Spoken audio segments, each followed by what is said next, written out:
Bon, à Marseille, dès que le mercato d'hiver s'ouvre, c'est toujours la même histoire. Ah oui, la même effervescence. Exactement.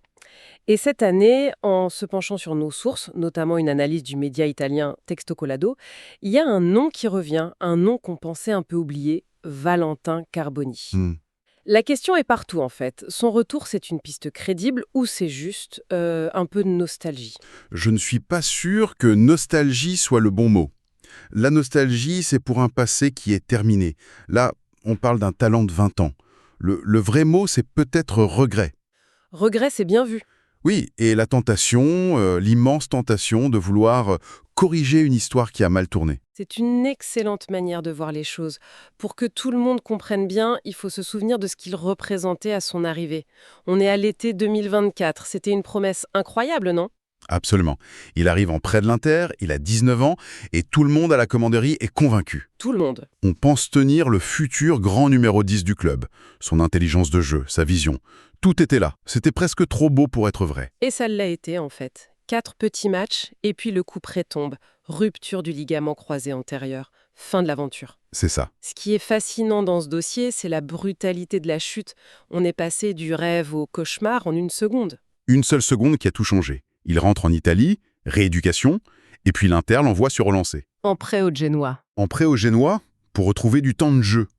Sur le papier, le plan est parfait. Mais dans la réalité, c'est un échec. Oui, il peine à s'imposer. Moins de 600 minutes de jeu, c'est très peu.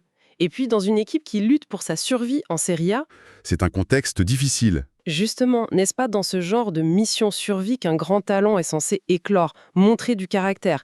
Le fait qu'il n'y arrive pas, c'est peut-être ça le vrai signal d'alarme. C'est un point de vue très juste. Est-ce que c'est le contexte qui l'écrase, ou est-ce que la blessure a l'effet des traces plus profondes qu'on ne le pense? La question reste ouverte. Et c'est cette situation qui nous amène à l'info de Fabrizio Romano. L'information brûlante, oui. L'Inter veut casser le prêt dès cet hiver pour lui trouver un meilleur environnement. Et voilà. Comme par hasard, le nom de l'OM réapparaît. Le club a un besoin criant d'un créateur, d'un vrai 10. Surtout pour passer un cap en Ligue des Champions. Le timing semble parfait. Parfait. Et terriblement risqué. Car en parallèle, nos sources confirment que le club travaille sur une autre piste, jugée beaucoup plus rationnelle, disons. Sofiane Diop. Sofiane Diop. Voilà, on y est. Le cœur du dilemme est là. On ne parle plus seulement de Carboni. Non. On parle d'un choix entre deux philosophies. Exactement. Quand on parle de la piste sécurisante avec Diop, on parle d'un joueur qui connaît la Ligue 1 sur le bout des doigts Qui n'a pas une blessure majeure à surmonter. et qui peut être décisif en 2 semaines. Le plafond de talent est peut-être moins vertigineux que celui de Carboni, mais le plancher est beaucoup, beaucoup plus stable. Donc, si je résume, on a le pari du cœur, le et si de Carboni, face au pari de la raison, la fiabilité de Diop.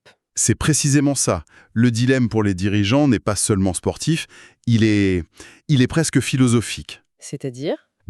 Faut-il investir dans la réparation d'un rêve brisé, avec tout le risque que ça implique, ou faut-il construire sur des certitudes plus modestes, mais plus solides? Ce qui amène à une dernière pensée.